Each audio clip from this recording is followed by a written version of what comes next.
मेरे भाई, शबे बारात ज़ाय करने के लिए नहीं है। मेरे आका फरमाते हैं इस रात सब बख्श दिए जाते हैं, चंद बदनसीबों के, बल्कि कम नसीबों के अलावा, चंद कम नसीबों के अलावा, बदबख्तों के अलावा सब बख्श दिए जाते हैं। जिनको नहीं बख्शा जाता वो दो मुसलमान जो एक दूसरे के लिए दिल में कीना रखते हैं, एक दूसरे के लिए कीना रखते हैं, उनको नहीं बख्शा जाता। और बड़ी माजरत के साथ, आपने दाढ़ियां, हमने दाढ़ियां लंबी की, कपड़े भी खूबसूरत, टोपियां भी खूबसूरत, अमामे के पेज भी खूबसूरत, सब खूबसूरत, क्या दिल भी खूबसूरत है हमारा? एक भाई दूसरे भाई के लिए दिल में कीना लेकर बैठा है, कीना इतना दिल में बढ़ गया कि अपने इमाम के लिए भी हमारा दिल साफ नहीं है। यह है कि नहीं? पड़ोसियों के लिए भी दिल में कीना। और शबे बारात की तैयारी, शबे बारात से पहले मेरे अजीज अपना दिल साफ कर। आपसे पूछता हूं, अगर कोई बगल में एक सुअर लेकर आए तो क्या उसे मस्जिद में दाखिल होने दोगे? हैं? बोलो ना। कोई बगल में कुत्ता लेकर आए उसे मस्जिद में आने दोगे? नहीं ना। तो जब बगल में कुत्ता और सुअर लेकर कोई आए तो उसको मस्जिद में नहीं आने देते, तो अपने दिल में ये तकब्बुर का और कीने का कुत्ता और सुअर कब तक लेकर फिरते रहोगे? जुमले सख्त हो तो माफ कर देना, लेकिन सुअर की निजासत उतनी नहीं जितने कीने की निजासत हमारे दिल के अंदर है। क्योंकि सुअर की निजासत लग जाए तो पानी से साफ हो सकती है, लेकिन ये दिल के अंदर जो कीने की निजासत है ना, घमंड की निजासत है ना, ये 7 समुंदर का पानी भी कभी धुल नहीं सकता। तो दिल क्यों साफ नहीं करते?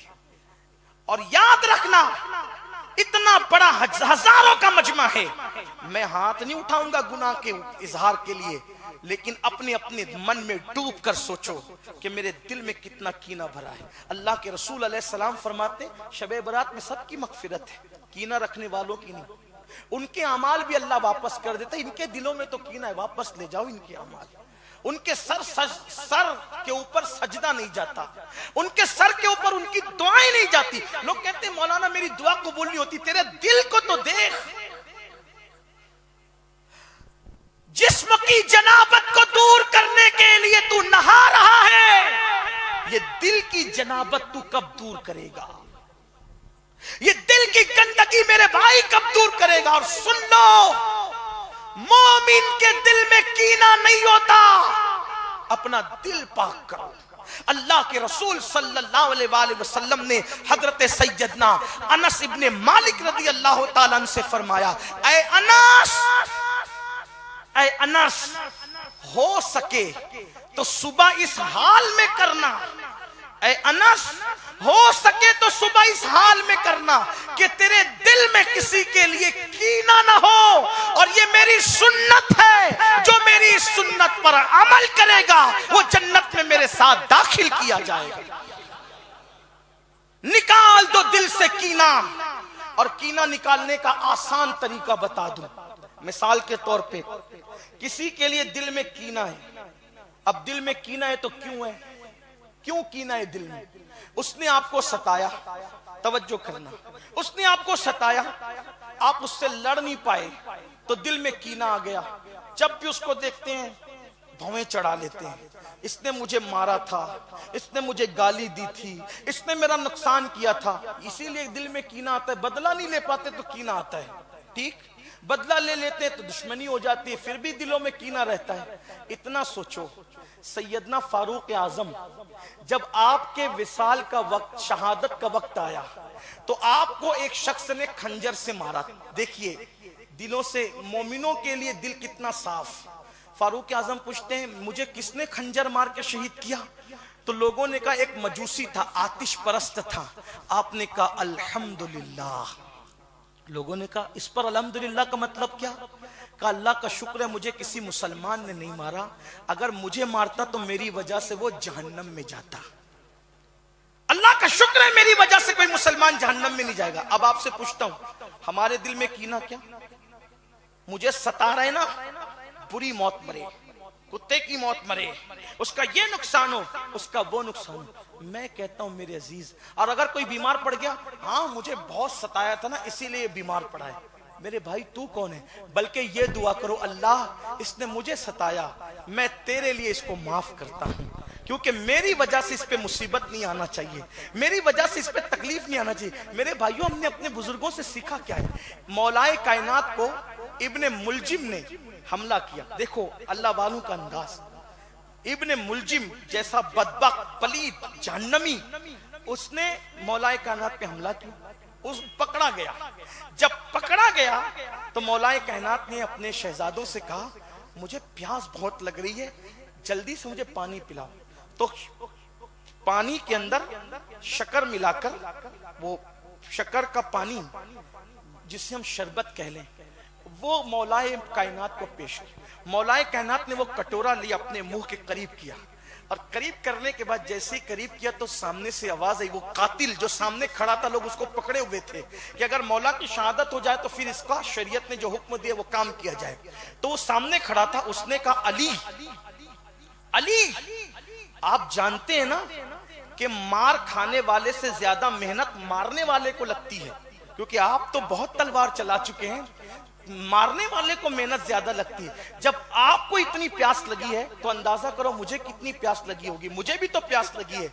मौलाए कायनात ने मुंह के करीब वो कटोरा था, वो अपने शहजादे इमाम हसन के हाथ में दिया, फरमाया पहले उसको पिलाओ, बाद में हम पिएंगे।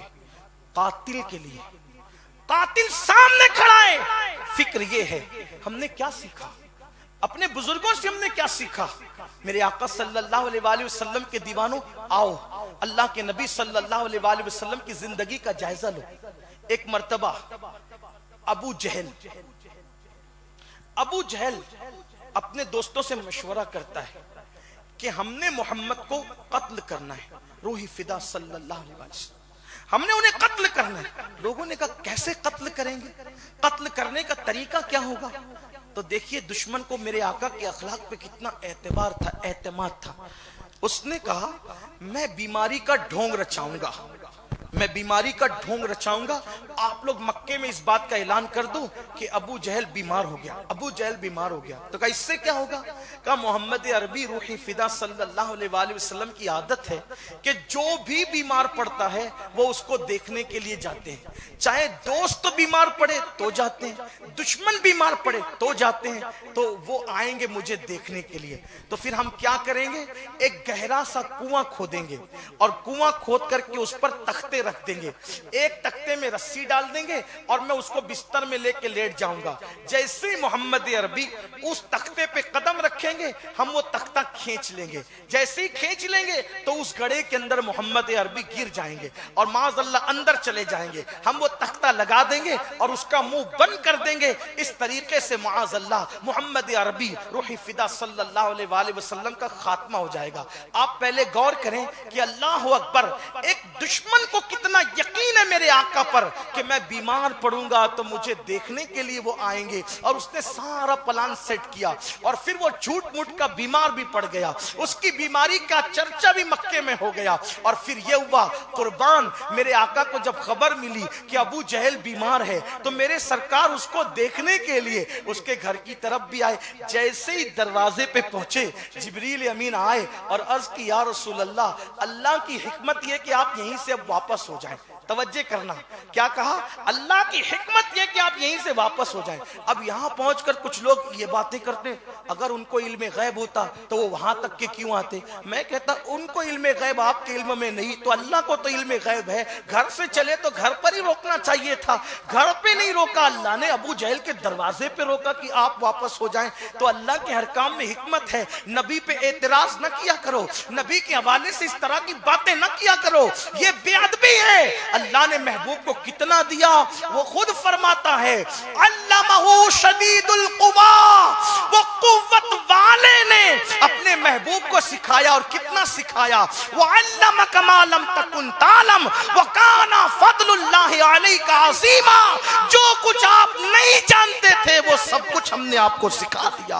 अल्लाह अकबर। और यहाँ बातें होती है, उनको तो इतना ही पता, उनको तो उतना ही पता। मेरे अजीज, ऐसी बातें न किया कर। जब तू अपने बाप के लिए ऐसी बात नहीं करता तो तू रसूल पाक के लिए, जिनका कलेमा पढ़ता है, उनके लिए ऐसी बातें क्यों करता है? इससे तेरी बदबख्ती जाहिर होती है, इससे तू जहन्नम की तरफ पड़ता है, इससे तेरी तबाही का सामान पैदा होता है। अल्लाह अकबर। तो बहरहाल अबू जहल के दरवाजे पे पहुंचे, वहां जिब्रील अमीन आके कहते हैं, या रसूल अल्लाह, आप यहीं से वापस हो जाएं आका। अल्लाह ताला की हिकमत यह है, हुजूर को जब अबू जहल ने देखा अपने दरवाजे तक आते, और जब हुजूर को वापस पलट कर जाते देखा, वो घबरा गया, बौखला गया, और फिर वो हुजूर को बुलाने के लिए खुद दौड़ा। जैसे ही दौड़ा वो, तो उसी तख्ते पर उसका पैर पड़ा लाशूरी तौर पे, और उसी गड़े के अंदर वो गिर गया।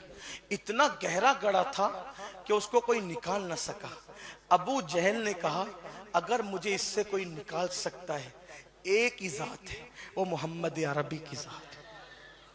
आप देखें, गौर फरमाएं, ये याद रखिए, नफली इबादतें अपनी जगह, लेकिन अल्लाह के रसूल अलैहिस्सलाम फरमाते हैं, पुलसरात पर पार लगाने वाली सबसे ज्यादा जो चीज है वो तुम्हारे अखलाक। मीजान पर सबसे भारी जो चीज है वो तुम्हारे अखलाक। अल्लाह के नजदीक सबसे पसंदीदा जो चीज है वो तुम्हारे अखलाक। अबू जहल जैसा कह रहा है कि वो मुझे अगर इस कुएं से, इस गड़े से कोई बाहर निकालेगा तो मोहम्मद अरबी निकाल सकते, कोई नहीं निकाल सकता। जाओ उनको कहो वो मुझे निकालें। और हैरत है, हुजूर को बता दिया गया कि या रसूलल्लाह, इसने गड़ा आपके लिए खोदा, आपको शहीद करना चाहता था, आपका किस्सा खत्म करना चाहता था। अब वो कुएं में गया। मेरे और आपकी तरह कोई होता तो वो लोग कैसे बातें करता, लेकिन वो रहमतुल लिल आलमीन, इंसान कामिल, सैयदुल आलमीन, मुस्तफा जान रहमत तशरीफ लाए, और उस गड़े के किनारे पे खड़े होकर फरमाते हैं, अबू जहल, तू कहता है कि मैं तुझे निकालूं, मैं तुझे निकाल दूंगा, लेकिन मुझे बता, अगर मैंने निकाल दिया तो क्या तू नबी मान लेगा? उसने कहा, बिल्कुल मान लूंगा, अगर आपने मुझे निकाल दिया तो मेरे आका अलैहिस्सलाम ने अपना हाथ उस गड़े के अंदर डाला, और हुजूर का मौजज़ा ये देखने में आया कि हुजूर का खूबसूरत हाथ उस गड़े के अंदर उसके हाथ में पहुंचा, और पलक के झपकते मेरे आका ने उसको बाहर निकाला। फिर आका ने फरमाया, अबू जहल, मैंने अपना मंसूब, मेरे आका अलैहिस्सलातु व तस्लीम ने अबू जहल को उस गड़े से बाहर किया, तो आका ने फरमाया, मैंने अपना वादा पूरा किया, अब तू भी अपना वादा पूरा कर दे कि मैंने तो तुझे निकाल दिया ना गड़े से। तो उसने देख करके कहा, ए मोहम्मद, रोही फिदा सल्लल्लाहु अलैहि वसल्लम, आज मुझे यकीन हो गया कि दुनिया में तुमसे बड़ा जादूगर कोई नहीं है। लेकिन उसके बावजूद भी अल्लाह के हबीब अलैहिस्सलाम ने फिर रिएक्शन के तौर पर उसे कुछ नहीं फरमाया। काफिरों के साथ ये अंदाज था, और आज हमारा अंदाज मोमिनों के साथ, अहले ईमान के साथ क्या है। इसलिए शबे बरात में अगर निजात और मगफिरत चाहते हो तो अपने दिलों से कीनों को निकालो, एक दूसरे को माफ करो। पहले हम एक दूसरे को माफ करेंगे। जमीन वालों, तुम जब एक दूसरे को खुद माफ करोगे तो आसमानों का खालिक आपको माफ कर देगा। शबे बरात में आपकी हमारी अल्लाह मगफिरत फरमाएगा। अल्लाह हम सबको अमल की तौफीक अता फरमाए। गुफ्तगू के दरमियान अगर कोई गलती हो, अल्लाह ताला मुआफ फरमाए।